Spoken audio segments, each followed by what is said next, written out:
Hello and welcome here in Brazil for round 11 in 4FP. Today, of course, it's a 15 corner track spanning 4.3 kilometers with the best overtaking opportunities realistically into turn 1 and turn 4. Now, usually I would be doing this alone, but today, as a kind of once off, I do have someone with me, Paco Suarez. Hello.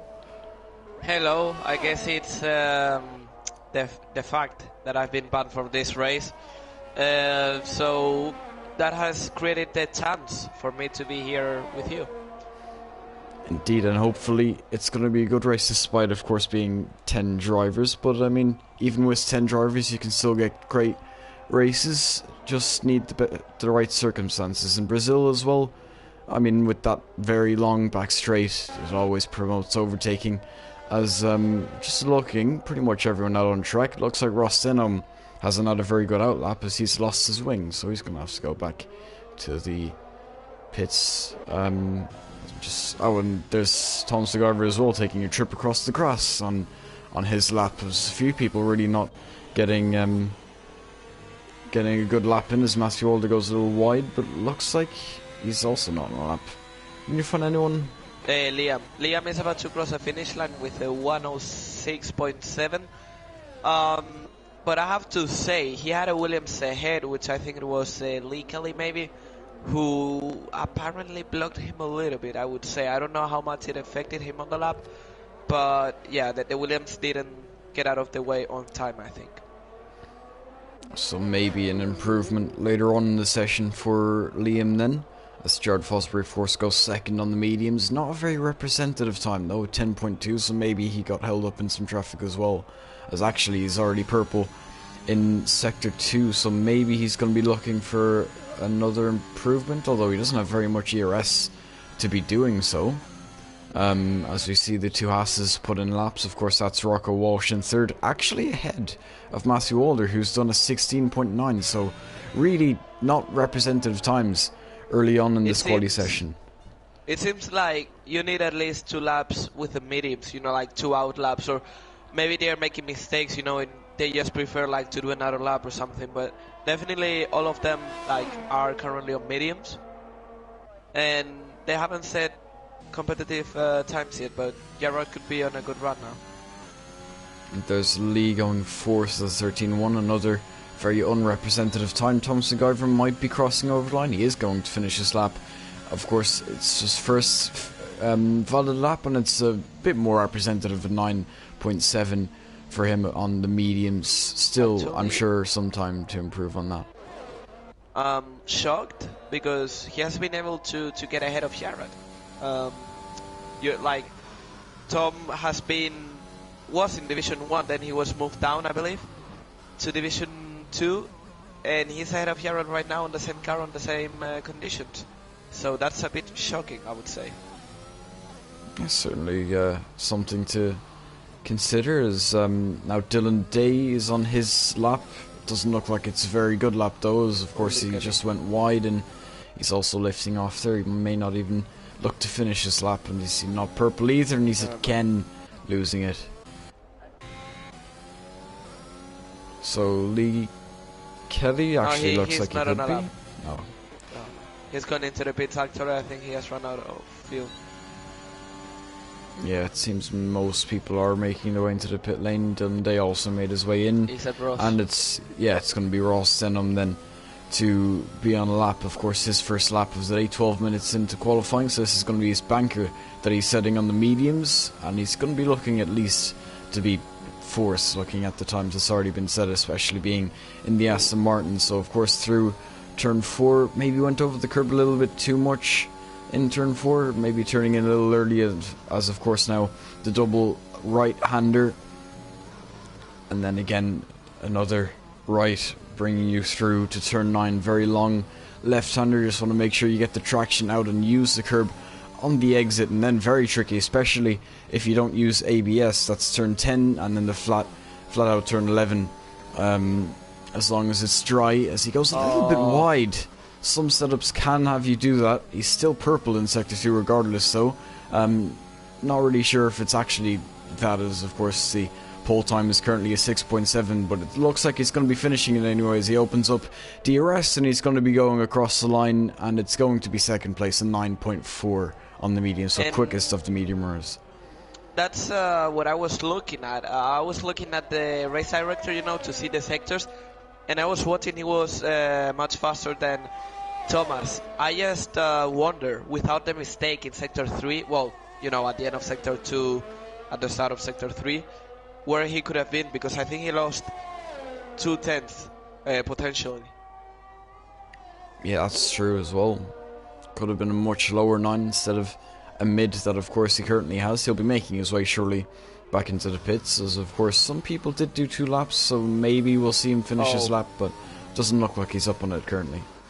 Sandra Sorhag on the Alfa Romeo, he was on a lap right now, but that car, or that setup at least, seemed really unstable. He lost the back end, almost tried to save the car, and let's see if he does another run, but don't know if he has enough fuel or if he's gonna try and cool the tires.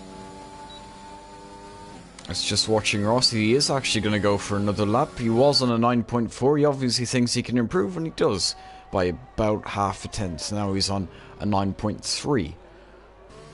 Of course, that was the second lap he did with the medium, so you have to factor that in, but certainly a small improvement.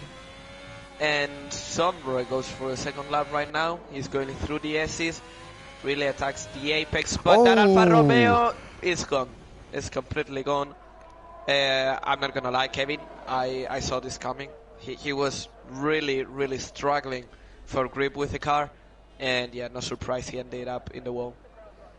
Yeah, unfortunate, of course. He was on the mediums, would have been looking to be realistically at least 6th, is what you'd expect. But of course, with a spin and he's out of the quali session, he'll be getting fresh tyres, which is about the only redeeming factor, and given it's a smaller grid, it won't affect him as much.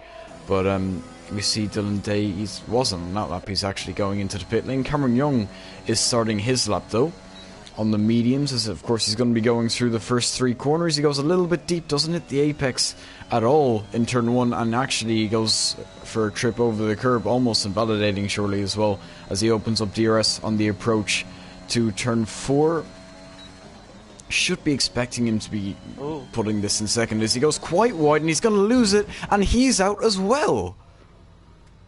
At the exit of turn 4, going through turn 5, just got up on the curb, and he's out of qualifying as Sondre was 2 corners earlier, and he's not going to be able to set a time.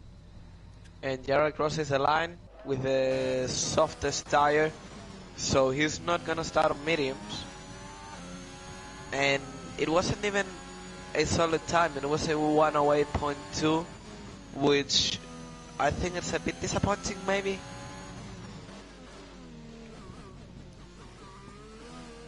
Yeah, it looked like he was up in sector 1. Not sure how true it is, as he's not going to be finishing the lap anyway, so it doesn't matter. As Thomas Guyver certainly will be finishing his lap. He's on the softs, of course. His previous lap was on the mediums, and he was able to just beat Jared Fosbury on the same tyre compound, so he's on the same tyre compound once again, and he's going to be looking to get out ahead of Jared Fosbury once again, and he's going to be looking for what will be a second place realistically, as I think Liam's time might be a little out of reach given he did on the Red Bull as well.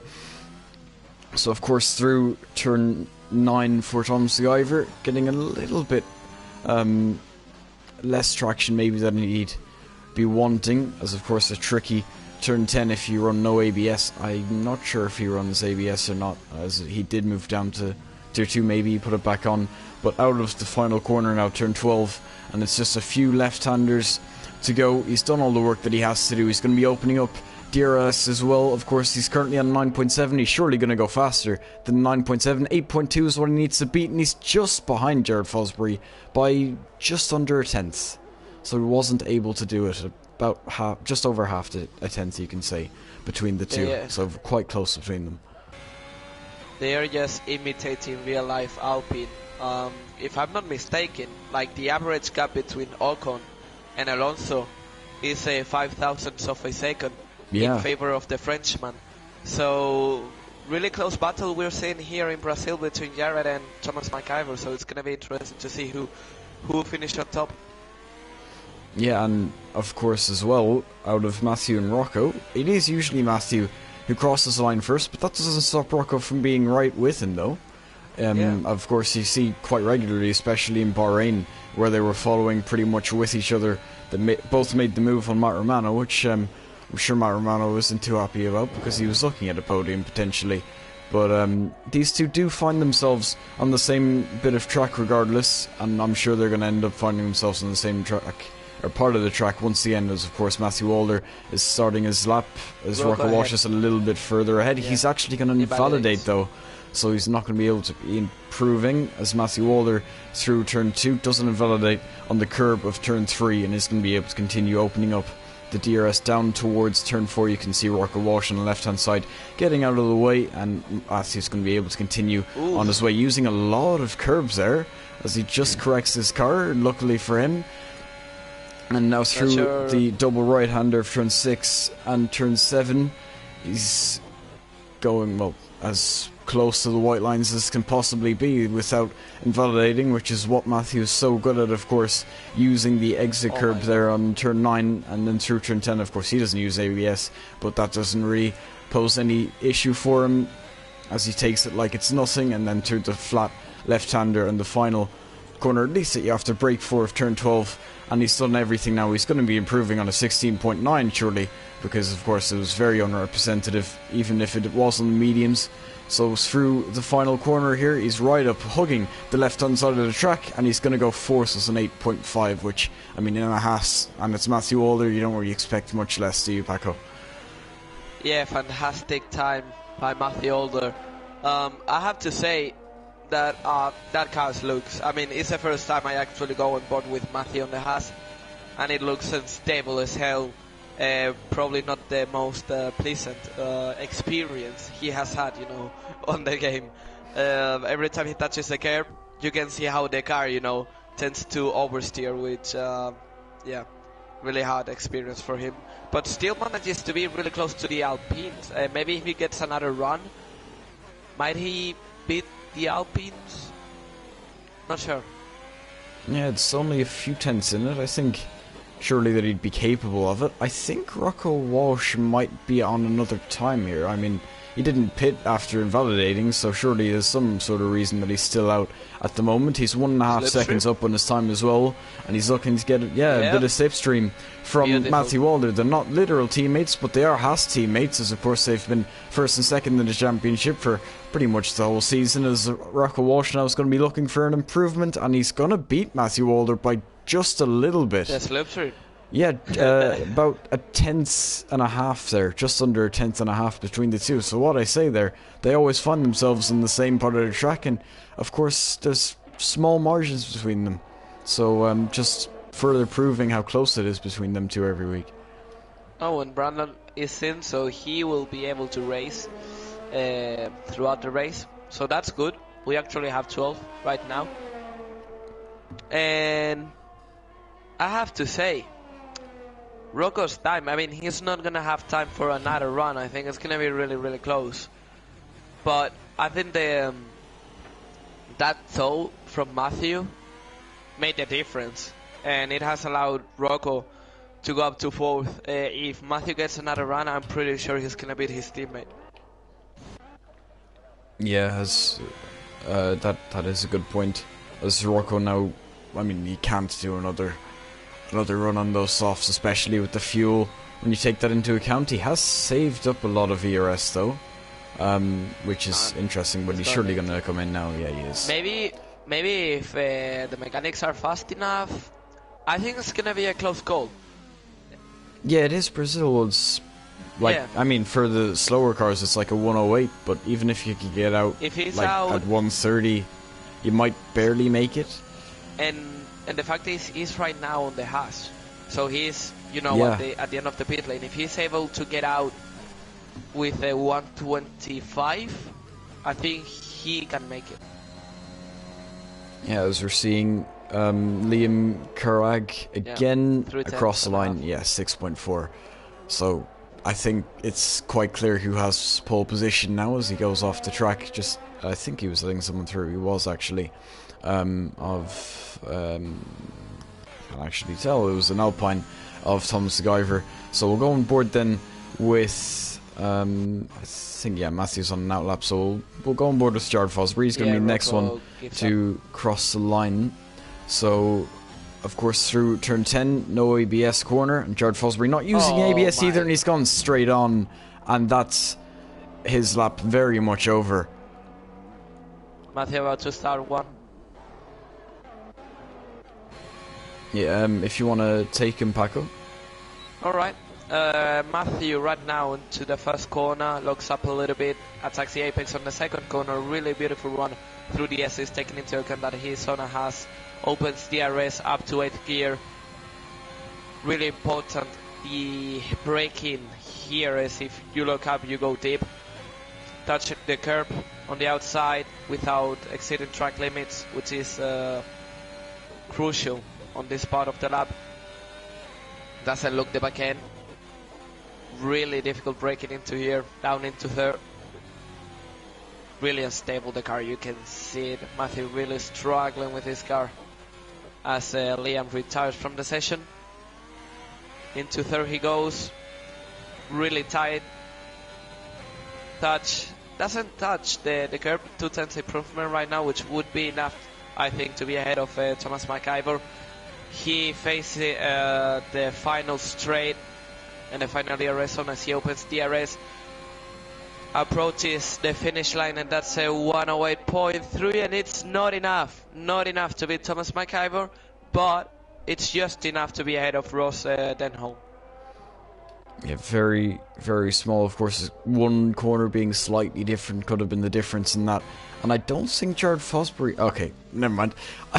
I seen Jared Fosbury go for another run, and I was going to pick up on it, but then I see him off the track and invalidated, so that's not going to be an improvement. Thomas Guyver is taking a trip, and he's actually DNF'd himself in turn 11, or the exit of turn 11, if you could even call it that, so he's not going to be improving. Ross Denholm's going slowly, so it looks like that's pretty much the grid decided then. So Liam is going to take pole position today. Yep, I mean, it wasn't a difficult task. I mean, I don't know the guy, I know he's in Ecos, but yeah, definitely doing a 106 in the Red Bull, not difficult, of course, if you're a good driver, you know, competitive enough. And I think he's gonna have a straightforward race. Maybe I'm wrong, maybe he bottles, you know, he cracks under pressure. I don't know what pressure though, but he should have a he should have a straightforward race, as I said. Yeah, and then the real battle would be more so for second place then. Of course, Yeah. Jared, Thomas Guyver and Matthew Wall, they're all very close. Ross, of course, has his Aston Martin with the Mercedes engine, so that's going to bring him into the fight as well. So certainly a fight for the podium places that we have, but I get the feeling Liam will go into the distance unless he ends up crashing on his own, which is realistically the only thing that would get in his way. So, just to go through then, of course, Liam Carragh takes pole position, 1.8 seconds ahead of Jared Fosbury. Of course, that's really the car more than anything. Thomas Guyver, of course, in third. Matthew Walder, a strong P4 as always. Ross Denholm in fifth. Rocco Walsh in sixth. So you can't really count out either. He wasn't too far off, 0.4, not even tenths away from Matthew Walder's time. Lee Kelly puts himself in seventh, and they're very low times still in day in eighth. Everyone else not actually getting a time in. So we head into the race right now, and I have to say, despite the low turnout, because let's be real, it's a low turnout. I still think it's gonna be an exciting race because we have fast drivers in fast cars like Brandon, in the McLaren, starting behind without barely. I haven't seen him practicing for this race. Of course, for FP. I mean, he practiced for F1. And we have as well Cameron behind, so I think we have interesting drivers behind, as well as Andre the Alfa Romeo, which should make interesting the race, as they are going to try and overtake as much cars as possible. And then we have Jared and Thomas McIver ahead as well as Ross Denholm. You know, we'll try to fight Matthew, who's on a high. So despite the low numbers, I still think we have a really exciting race ahead. Certainly would agree with you there, as I'll just get all the information up on the screen. Liam Carragh is going to lead us away on the formation lap, of course, in the Red Bull, as Jared Fosbury goes straight on. That's interesting. Tom McIver in third. Yeah. Of course, Matthew Older is going to continue and take a third. Brandon and Cameron are out. Hey, that's another thing as well. Brandon and Cameron. I mean, I can't remember if you mentioned Cameron. Maybe you didn't. I didn't hear it. But I mean, there is certainly people at the back, and of course you have Christopher starting at the back in a Mercedes. That'll also it'll always get you overtakes as well. So yeah, that's what I said. I mean, I forgot completely about Christopher because I didn't know what car he was, but him being on a Mercedes. Yeah, that's gonna bring a lot of overtakes. And if I said earlier on that Liam didn't have any pressure or any rival apparently, I now think that he might have. Brandon and Christopher, I think they're gonna be tough rivals. Yes, certainly, especially if we get a safety car later on in the race, which you can never count out either, as of course they're just finishing up the formation lap now. They'll still have a few moments until the AI will take over for them, as of course it is quite a long straight, as Brandon and Cameron has had to wait here for their entire formation lap, which isn't going to be nice for them, especially for the tyres, which I'm fairly sure lock on what they were last, just before you actually got disqualified. So yeah, yes, I just saw Chaos. I mean, his real name, I always forget about Chaos. Yeah, that's but Dylan. Yeah, Dylan. Yeah, he went into the wall. I don't know how, but yeah. And it looks like everyone's lined up then. Of course, it's Liam starting from pole position. Jared Fosbury on the front row right with him. And we have 3, 4, 5 red lights for the Brazilian Grand Prix.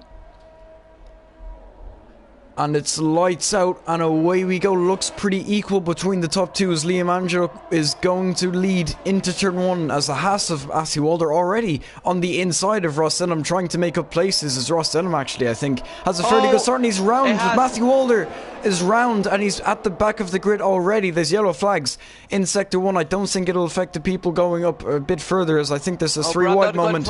Brandon is on the inside of an Alpine there. That's Jared Fosbury losing out quite a few positions there, as Rocco Walsh maybe trying to get involved in this as well. Side by side, the Alpine on the inside, neither one wanting to back out, as another Alpine, Thomas McIver, is off the track. And there's been another incident as Brandon Glover touched with Jared Fosbury. Jared Fosbury losing the back end. Brandon Glover is taking a trip on the grass now. So a lot of things happening early on in this Grand Prix. Matthew Older is going to be able to recover back to 10th. In the short term, Brandon is disqualified. I'm gonna check for what, but oh, what a glitch! And is that someone? Is that Matthew around again, or is that someone else? I can't tell. It's actually Sondre around this time. Yeah. By the way, Brandon was disqualified because of the corner cut glitch. He has corner cut 1 corner. And that's a retirement for... Wait, I can't actually see if he crashed, but it's a virtual safety car at the moment. No, it was on the straight. It was on the straight. I don't know how he lost it though, but yeah. That should be a safety car though. It just bottle hog things, I think. Yeah, definitely, I would agree with you there, Kevin. And no safety car, which amazes me. Yeah, and it'll just make Liam's job a little easier as well. And I have to say about Jared, I think that was... I mean, I respect him, of course. This is not like subjective, so whatsoever, the other way around. But Jared driving was stupid. I mean, he was just closing on Bran, you know, just turning into him. I don't know why he would do that, but if I was Bran, I would report it. I would bring it up to the stewards and see what they decide, because that was not example of clean racing. Everyone's entitled to opinion, of course. I guess we'll see if Brandon thinks that it's worth reporting. Of course, I wouldn't say that either one of them was completely, void from blame. At the same time, I think Bran did have a little bit of a touch at the same time. I don't know. It depends how you see it. I mean, you'd need to see the onboards to get a proper decision on the incident, which means, of course, stewards. So I guess we'll see later on. But right now, of course, Liam leads this race by over 3 seconds, so he could now get a penalty and not even have to worry about it, as of course Ross Denham running in second, just ahead of Dylan Dave, the two Aston Martins, second and third.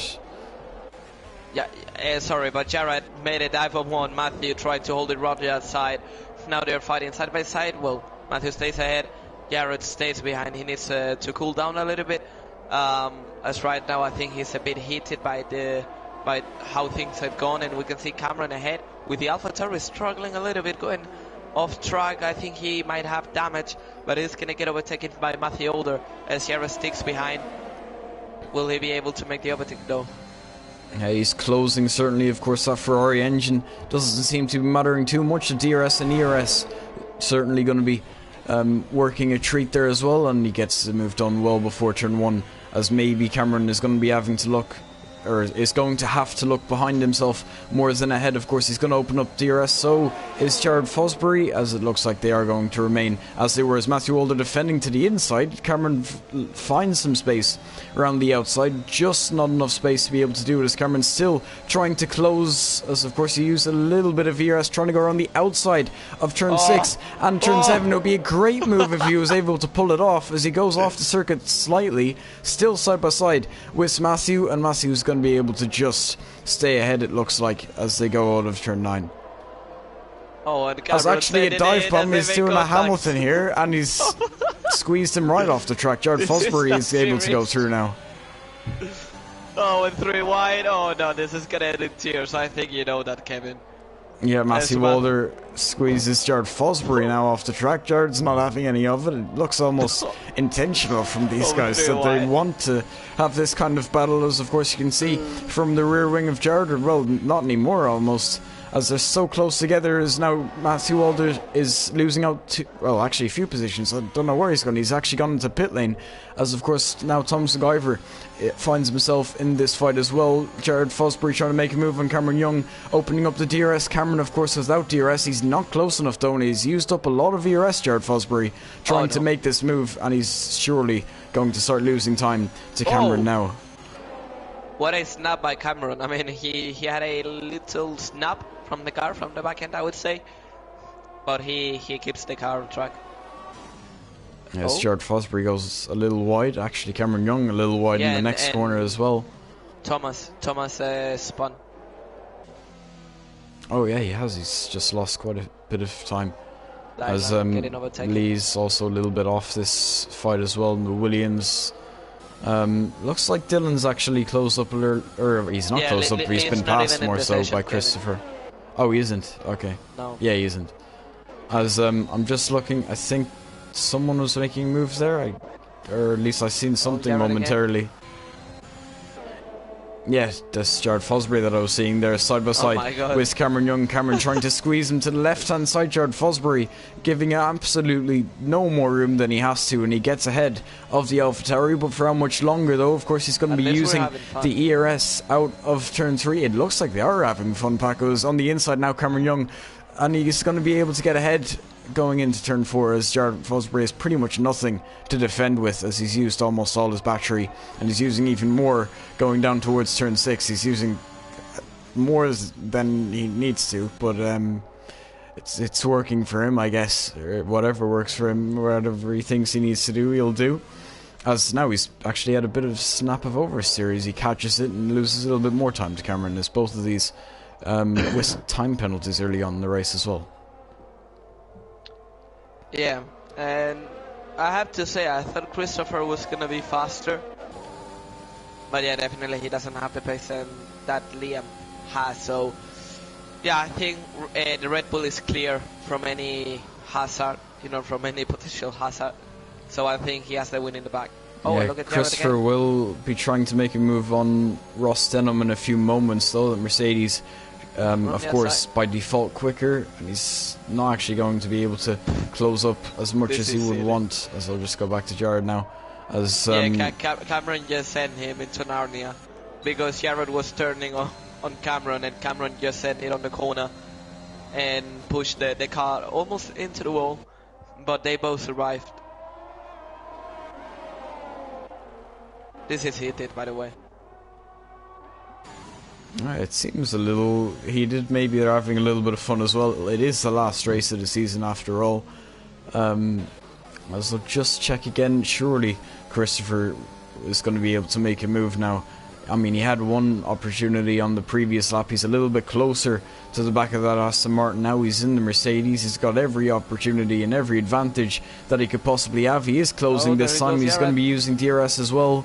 And he's going to be using his ERS. He's going to be looking for a move in turn 1. Ross Denham is going to cover the inside, so it's going to force him the long way around as he gets a purple final sector there as well under DRS. As Ross Denham goes a little bit deep, he's actually off the track as well, trying to stay ahead. And Christopher still isn't going to be able to make this move as they go down towards turn 4, and Ross Denham is going to continue leading ahead of him in P2. And Cameron is now behind Jared, but maybe with the DRS and yeah, he's gonna have it. But Jared, I think he's gonna stretch. Whoa! Very lucky to not have damage from that. As of course he gets up on the grass, so was able to control his car to just keep it out of the gravel and away from the wall. Of course that does mean that he loses his position to Thomas McGyver, but I think he has the pace to catch back up, especially on those mediums. Those softs should be going off or losing a little bit of pace by now at least. As we see Christopher once again trying to make a move on Ross Denham. This time it's going to be a little easier. He's actually gone onto the grass. This time is now Christopher right up the back of Ross. And Ross is actually going to pit, so that's going to be the end of that battle. Yeah. Let's see what we have now. Both Alpines. Yeah, Jared just ahead. Yeah, Thomas is not even using ERS. Oh, he's gonna send it. No, he's gonna wait for the second ERS. Yeah, but he doesn't even get a good exit. He's not even using ERS. Yeah, I don't think he's gonna go for the move. Yeah, he looks to the inside to find his braking point, but yeah, he wasn't going to be making a move there, and I don't think he's going to be making a move in any of these corners. But very crucially, though, he has almost 4 times as much ERS that Jared Fosbury does, so he's certainly, in terms of saving ERS, he's doing a very good job. If I was Thomas McIver right now, if I could take control of the car, I would just send it. Well, I mean, Jared hasn't had much of a problem sending it anyway, as we've seen from the fight he had with Cameron. So, yeah, a little bit of an opportunity actually is on the inside. I think, yeah, I think maybe, it does look like that way. I think maybe Jared wanted DRS to be able to make a move going into turn 1, as of course Thomas McIver is surely going to be using at least some ERS now, as Jared Fosbury closing is going to be going around the outside of well, his Alpine teammate, you can say, and round he goes and back up into P5. Yeah, but now Thomas McIver, alright, maybe he's gonna try it this time. No, not close enough. Oh, maybe yes, is he gonna send it? You know what? He's like Bottas. No determination whatsoever. Yeah, at the same time, I think it is smart. I mean, you don't have to go for every move that presents itself, and I mean, he's certainly saving ERS because of it as well. Kevin, do I need to quote Ayrton Senna? Oh, and well, it is Brazil. Safety car, maybe? Yes, full safety car. And that means that the Mercedes is going to be right behind the Red Bull as well. Yep. Oh, and look at that safety car. Oh no, the safety car is gonna be behind. Oh, that would have been a really big... almost very badly timed. Wow.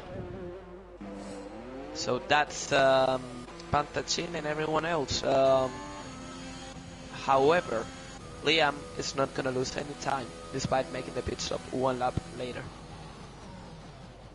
Yeah, that's one thing, that everyone who's pitting on this lap could pit the next lap as well and not lose any more time, just have the 1 lap extra on the tires, which I say a lot, and it is, you know, it is factual. You can go the extra lap and not lose anything because the safety car isn't holding anyone up at the moment. Yeah, so Liam, if anything, the case of the Alpines, though. You know, they could have pitted separate laps, but they didn't. Thomas just pitted behind his Thomas, teammate. if he didn't go in, he could have he could have still been ahead of Ross, but because he double stacked, he's behind unnecessarily. And the question now is if Dylan, and Lee Kelly are gonna pit again. Well, actually, Lee Kelly no, because I completely forgot about that. But yeah, Dylan.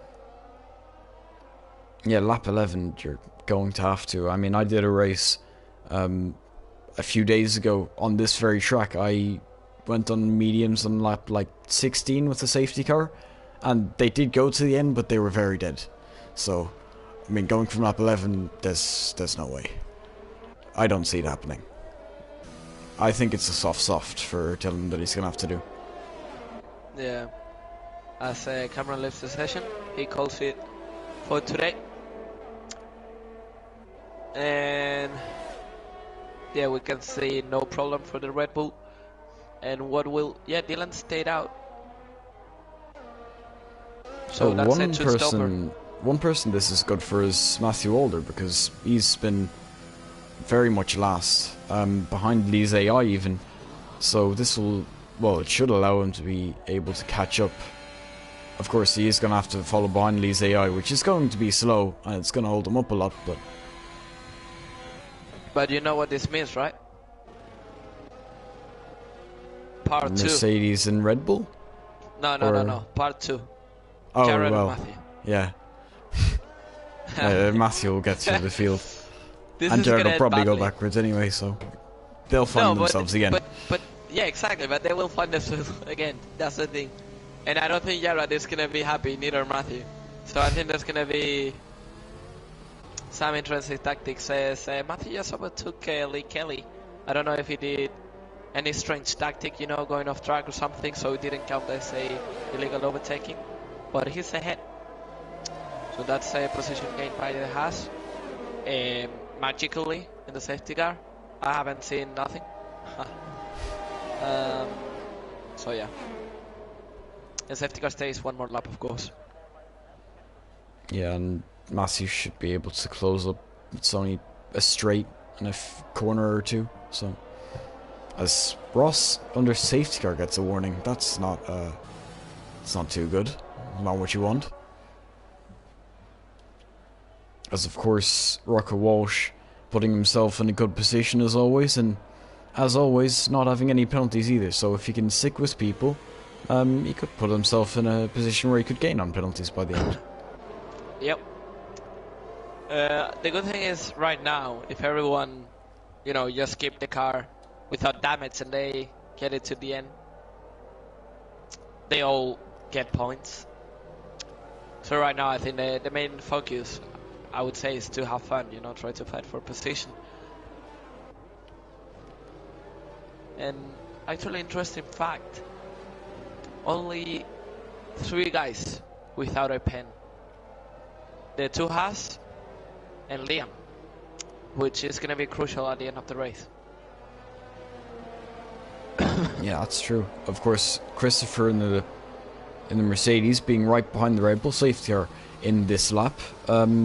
Christopher should be able to make a move now that he's right behind the Red Bull. I think advantage, in my opinion, is Liam. I think he does have a little bit more pace than Christopher does, but Christopher certainly, now being right behind rather than starting down in 12th, it got to be worth something anyway, as of course Liam's going to be slowing down the grid all the way down towards the line is as far as he can do it, or he can go earlier, and he's going to be going now, and it looks like he has actually caught out the Mercedes a little bit as we are racing once again in Brazil, as Dylan is a little bit close to Christopher, not going to be able to make a move though, as everyone funnels through the first 3 turns and everyone stays put as well. No overtakes at the moment, as Christopher losing out quite a lot. Dylan Days maybe looking at a move now, looking down the inside, just not close enough to be looking at any sort of dive, as everyone else pretty much stays put as well. 2 Alpines of course close together. Yeah, and Ross trying to make it down the inside. He touches the rear end from Jared. He cannot make the move at the moment. Jared with a dangerous move on the second straight. He almost pushed Ross into the grass. And Tom Seguyver and Matthew Walder going side by side. Matthew trying to make a move on the Alpine. He's also looking around the outside of turn 10. It would be a very nice move to pull off, and it looks like he's going to do just that. Is going through turn 11. He's going to complete the move and up into 7th place. Very nice. Yep. And Thomas actually looks like he locked up slightly in turn 12 as well, which isn't going to help his case going down towards turn 1. Side by side for Jared and what is Ross Denham here, as Ross Denham is going to have the outside line.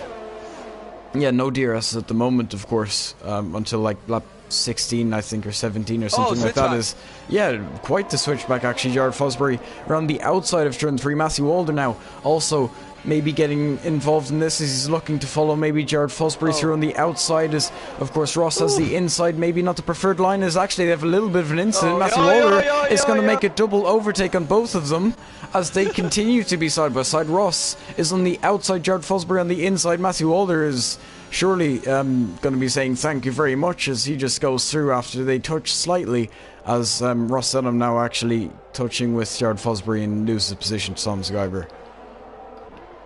Have to say they're very opportunistic from Matthew Walder to see that little gap. And unfortunately, the fight I was, hoping to see is gone. Oh, and Jared. Yep, Jared didn't have anywhere near as much turning as he would have wanted there, and he went very wide. No, but he lifted off as well. Oh, what's he doing now? He's going slowly. Interesting. Indeed. Jared acting sus. Yeah, Among Us. I'm not sure what he's trying to do right now.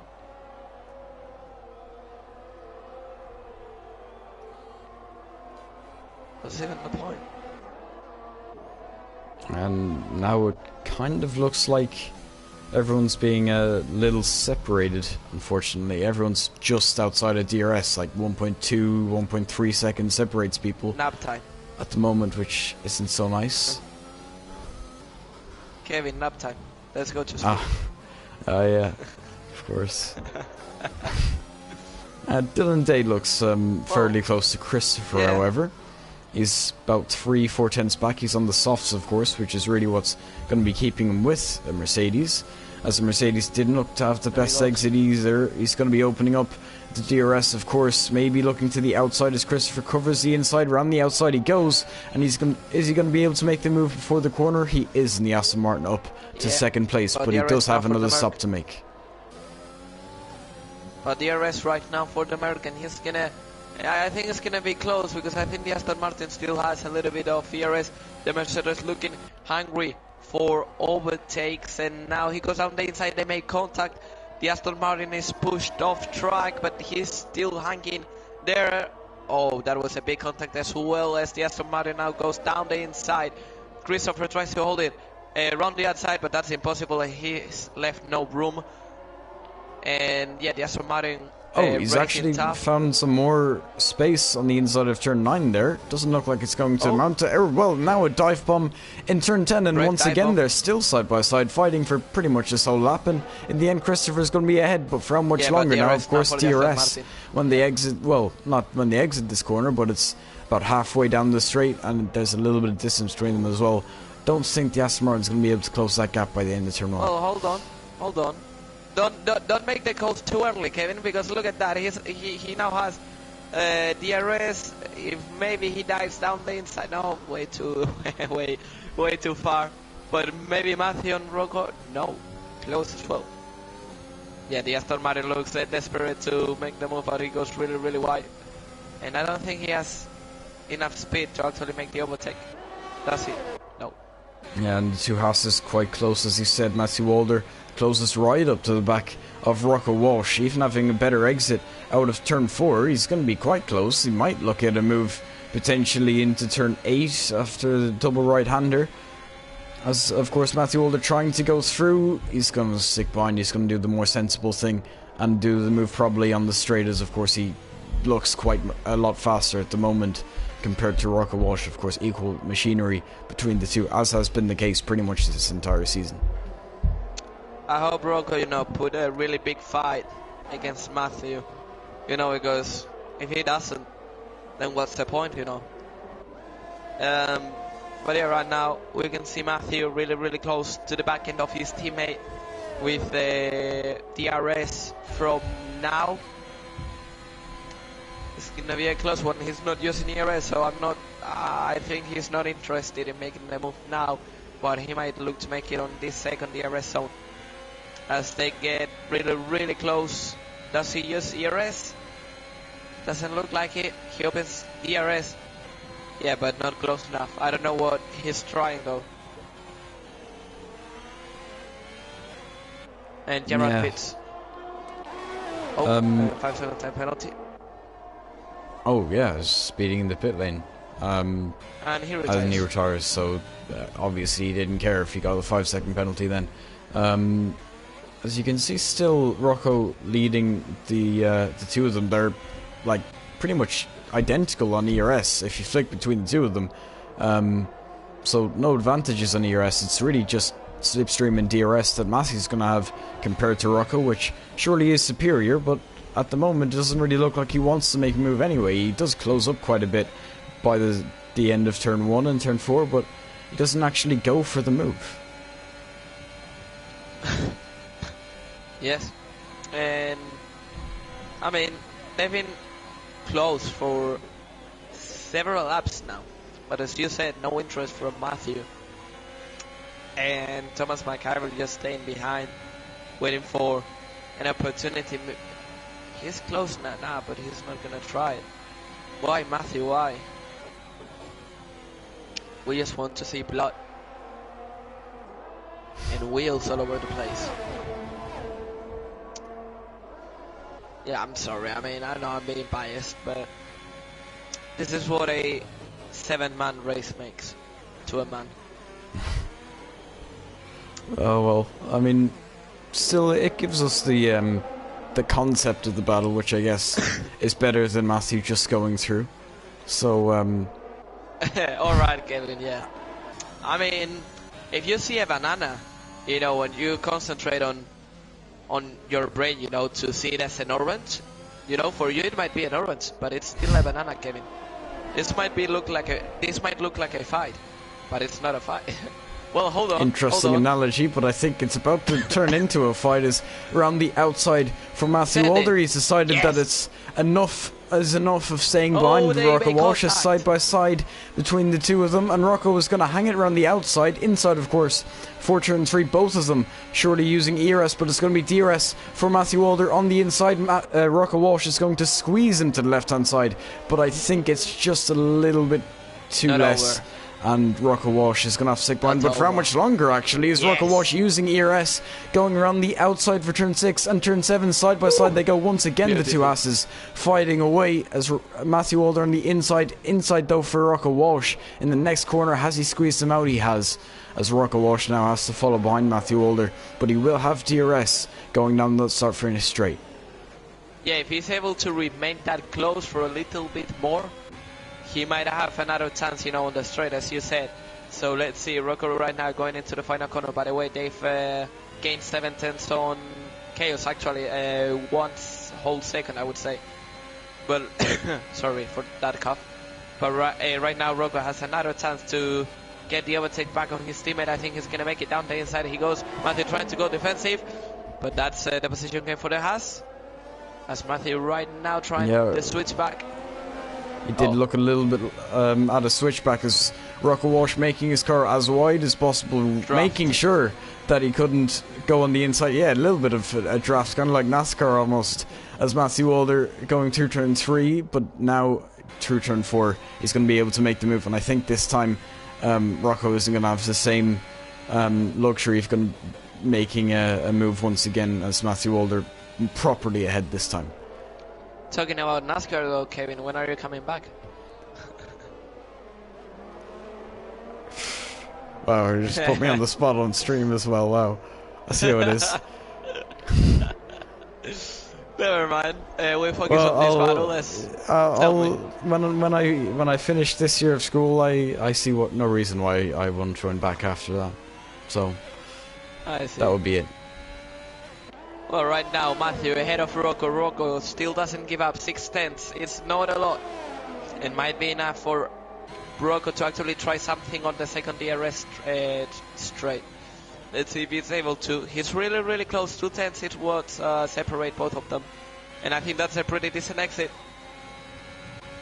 Oh, and Ross behind. Yeah, Ross and Tom Segarver going side by side. This is Ross Denham, it seems, to have the pace advantage using DRS as well. Rocco wasn't able to close up enough to Matthew Walder to make an overtake, but Ross Denham certainly is going to be making an overtake, and he's through as well, as it looks like Tom Segarver had a little bit of space there. He looked at using it, but wasn't able to do it. As you can see, another little bit of space presents itself, but it closes the door. Ross closes the door, and Tom Segarver is going to have to stick behind for now. Yep. And Rocco somehow still staying really close from Matthew. So if he handles this situation correctly, he might have another chance.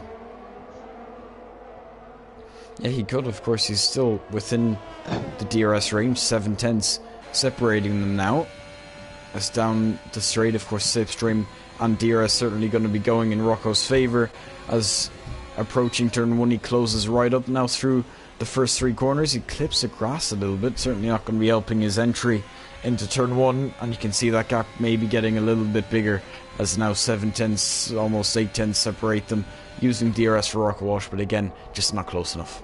As actually there was been a spin, it seems, or maybe between Ross and Tom Segarver, maybe Thomas went for a move, I don't know. No, but he was clear, It was on his own. Probably he touched, the curb on turn 3, probably, and he just lost it. It's what generally happens. Well, we did see Sondre do it in quali anyway, so certainly possible. So right now it looks like the only fight we have is these 2 Hasses, and well, Matthew looks to be the faster one at the moment. Rocco just not able to get close enough, unfortunately. And even being ahead, you can see with the ERS, Matthew hasn't even had to use any to be able to run in front of Rocco. As he's got quite a little bit, well, quite a lot more actually. He's almost got double more, 30% about the difference between them. So you can just see how much Matthew's just cruising at the moment.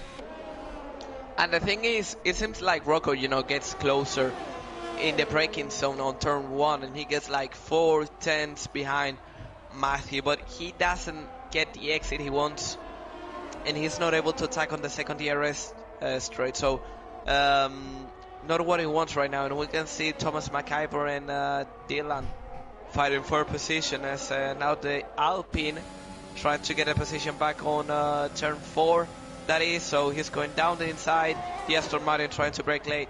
Round the other side he goes, but that's a position for the Alpine. But now they go side by side again. The Alpine tries to defend, as the Aston Martin almost clears the curb from the inside there. Really beautiful, really clean and beautiful fight, which we haven't been able to enjoy this frequently on this race. Yeah, certainly. Of course, the Alpine ahead, but you do have to take into account that Dylan isn't finished with this fight. He's got 13 lap fresher tyres compared to Tom Segarver, of course, just pitting probably a lap before, maybe 2 laps before this. As of course out of turn 12, he's going to have a better exit, a little bit of a snap of oversteer on the exit as well for Tom Segarver, which won't help his run down towards turn 1 and on the inside using DRS as well. And actually he's almost putting him, and he is out. Or both. Well, Tom McGyver is going to be able to continue. That was silly. Yeah, Tom McGyver was trying to squeeze him to the left-hand side, but he really overdid it. Like, and well, I mean, you've seen the consequence. Dylan Day is out of this race. Tom McGyver gets to continue, and he didn't even get wing damage. Well, probably he will have a rear wing damage because he hit the wall quite strongly. It was a heavy impact, so he might have damage on the rear end, but not sure though. We know how this game is, you know.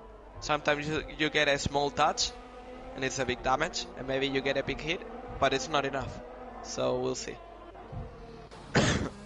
Yeah, one thing to consider now, of course, the two Hasses will have to pit again. I mean, everyone's going to be pitting for fresh softs. Rostenham might be just close enough to benefit from the Hasses double stack, as you can actually see there's not too much of a difference between the two, given the amount of time you have to wait. Of course, Ross won't be held, so we'll see if he gets out ahead. Yeah, on go the softs. Clearly.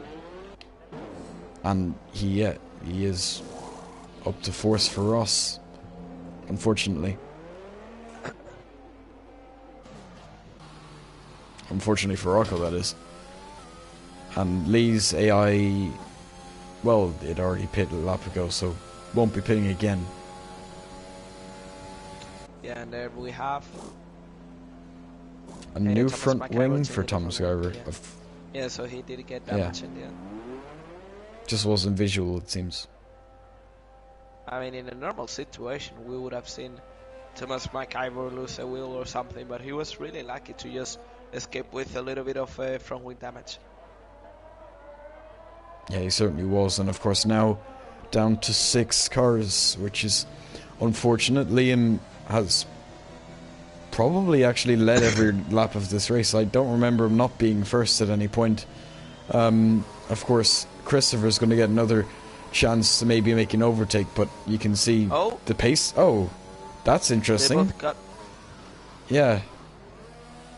Why are they pitting again? Of course, Matthew Older now is going to take a surely a welcomed lead, you can say. On go another fresh set of softs. Or maybe, you know, they know they have a superior car, they know they have the pace because they have, you know, proven it throughout the race. Maybe they just want to have a little bit of fun, because we have to take into account that there are only 6 cars on track. I mean, yeah, Lee Kelly, but you get me. There are only 6 real drivers on track, so I mean, for Liam, it's actually, you know, he's 4th. He only has to overtake 3 cars, and for Christopher is 1 more, you know, that is Liam. But both of them, I think, they just want to have fun. Yeah, it seems to be the case. Although Matthew, of course, being Matthew, he won't make it easy for them. No, definitely not.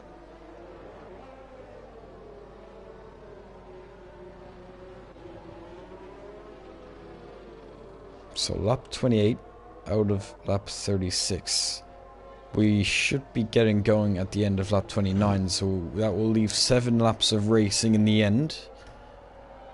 I think it's going to be an interesting end, given that the Red Bull and Mercedes pit now. Of course, they're not going to lose any time. The Hasses aren't going to get away. Ross seems to have kind of been around the pace of the 2 Hasses anyway, and maybe a little bit quicker because he did pull ahead earlier on in the race. But yeah, I think it's set up for a fight for the lead for the last 7 laps, which is nice.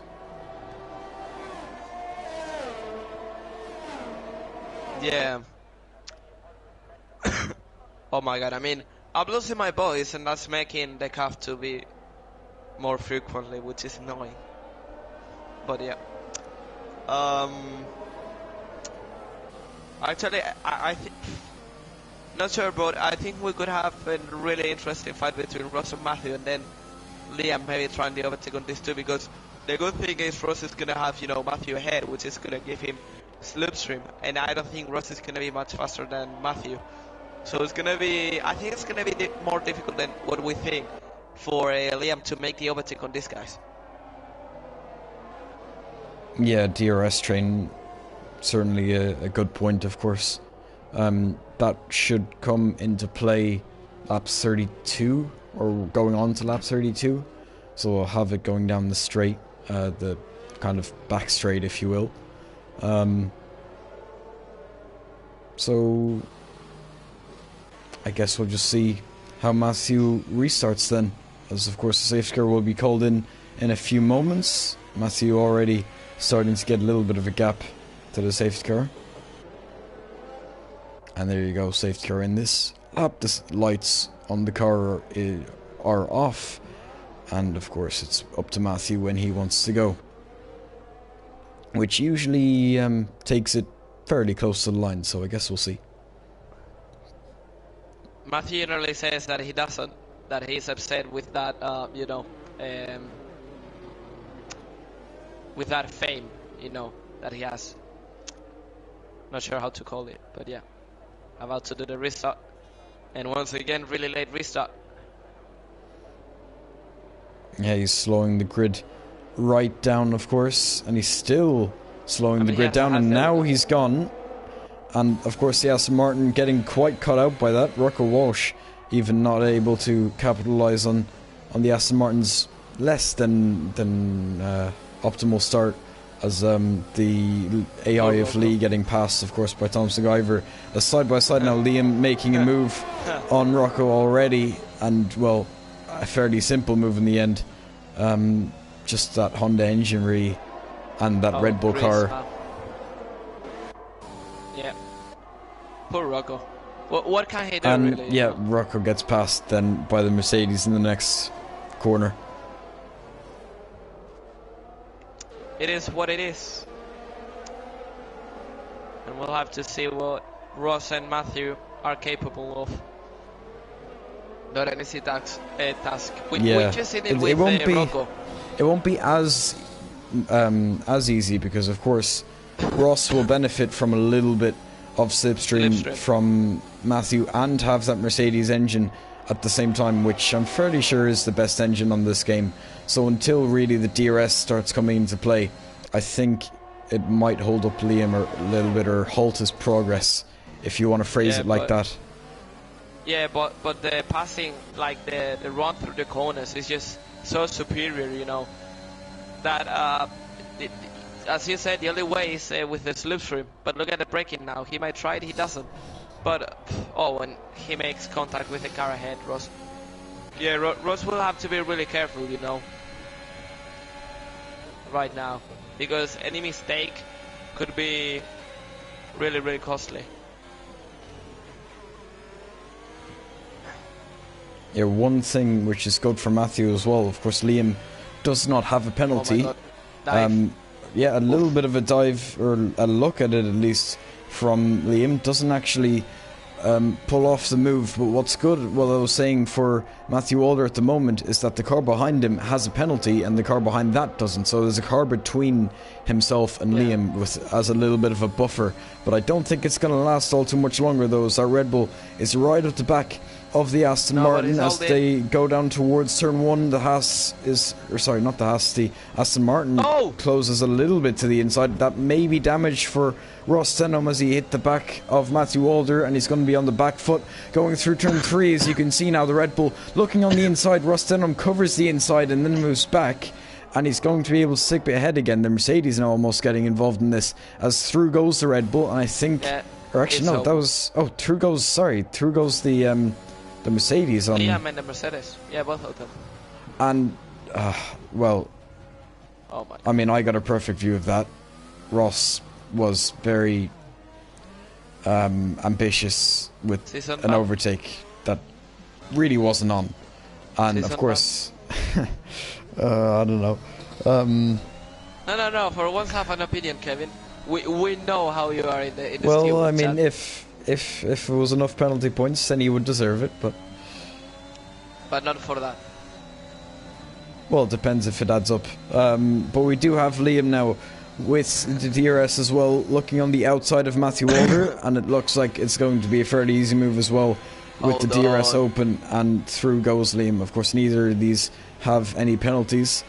And Matthew Waller is going to have sick behind, but he's got so much superior grip. Beautiful. Yeah, as he goes out of turn 2, and he's going to be on the inside and ahead of the Red Bull. Bravo. Yeah, you just have to. I mean, you have to admire what Matthew can do. I mean, he's in a Haas and he's fighting someone in a Red Bull who, I mean, he's proven to have good pace in that Red Bull as well. So it's not like it's easy for Matthew to fight this, but I did say Matthew wouldn't make it easy, and this is exactly what I mean by that Matthew just finds ways to get past you no matter what car you're in. He always finds a way to fight for the lead and fight for podiums. Lap 33 out of 36, there'll be 3 laps left when they cross the line at the end of this lap, as the Red Bull really trying to get close to this Haas, as of course he breaks a little bit earlier, just trying to get a clean exit out of turn 12 to try and once again make this move on the Haas. He's in the slipstream, he's going to be opening up the DRS as well. Once again, he's going to take to the outside, as of course the Haas is pretty much going to give up the position at the moment. Yeah, but again, maybe if he can do this again out of turn 2, if he can get the superior grip, I think he's a little bit too far behind this time, unfortunately, and Liam may be able to pull a little bit of a gap. Over,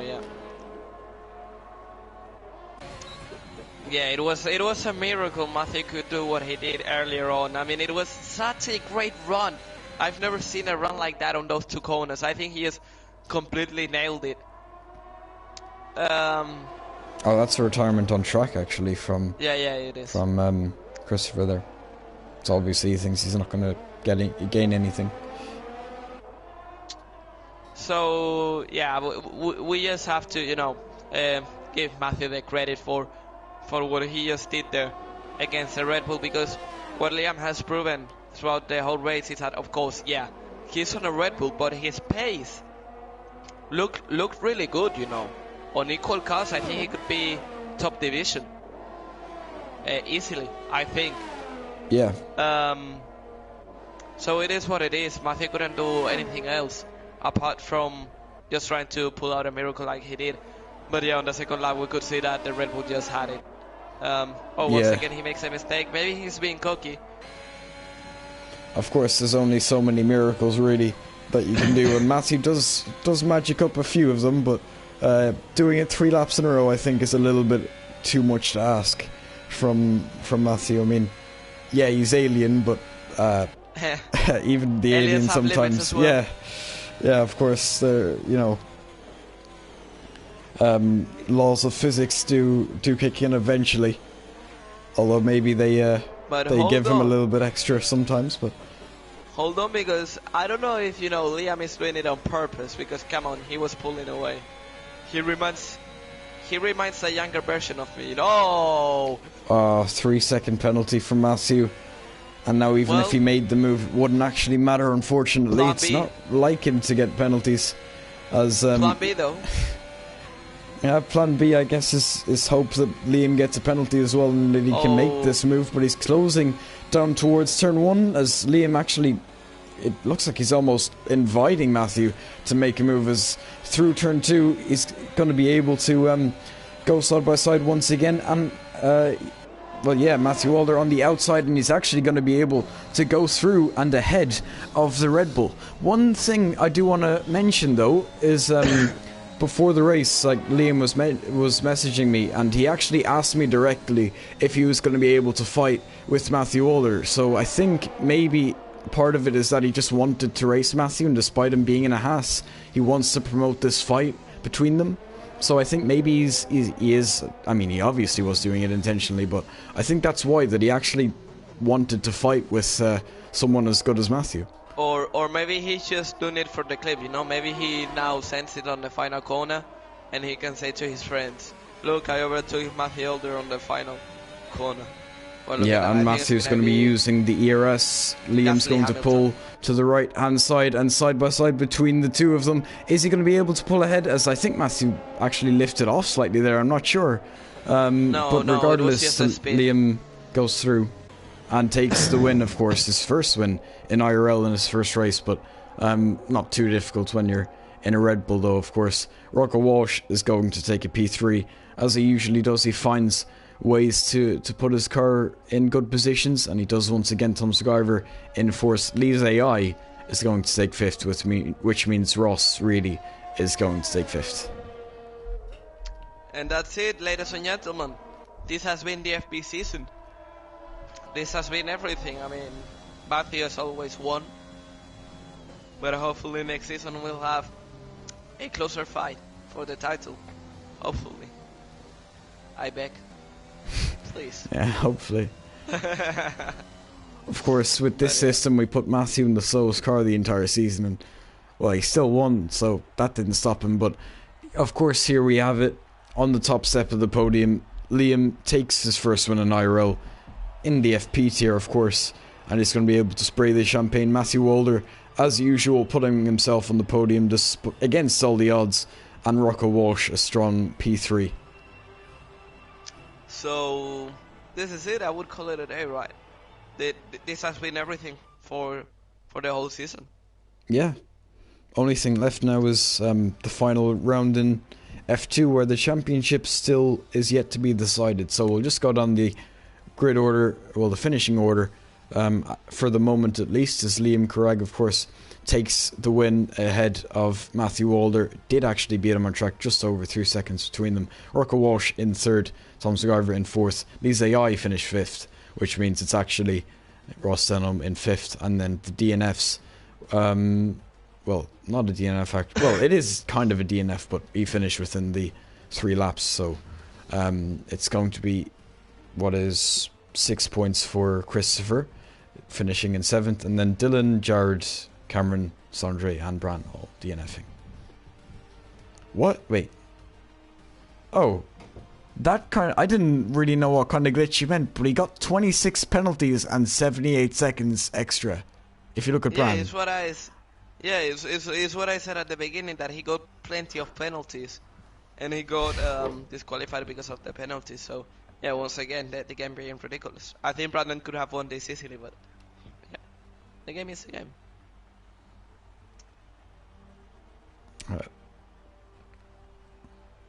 And doesn't really look like it's going to end up being fixed anytime soon either. Nah, I mean, it's just Codemaster things. So, I mean, I'm happy to do interviews, but at the same time, not. Well, I mean, yeah, Matthew had a few fights. I mean, do you want to do interviews, Paco, or Kevin, are you going to go? I mean, I know we're in live stream, but it was a 5-man race. I mean, like, if it was a big finale, I would have done it, but it would. That's you know true. What I mean? Yeah, I guess so. You have a point there. I guess we'll finish the stream then. Of course, this has been IRLFP, the final round. That is everything. All the action has now finished for season 11 in FP, and now it's on to the next one, season 12, where Matthew, I'm not sure if he's going to end up racing all the races. I think he's going to be available for like half of them, or at least that's what he said about the F1 tier. So maybe a new champion, maybe Jared Fosbury could take a championship again, although it doesn't really look that likely. Guys, being forgive realistic, Kevin. He is high right now. Yeah, anyway, of course the last race in Hungary is going to be this weekend in F2, then that'll be the season 11 season. That sounded wrong, but it's correct. Yeah, that'll be all, and that's been it from me and Paco for Brazil and FP, and hopefully you join us once again next season. So that's all, and goodbye. Adios.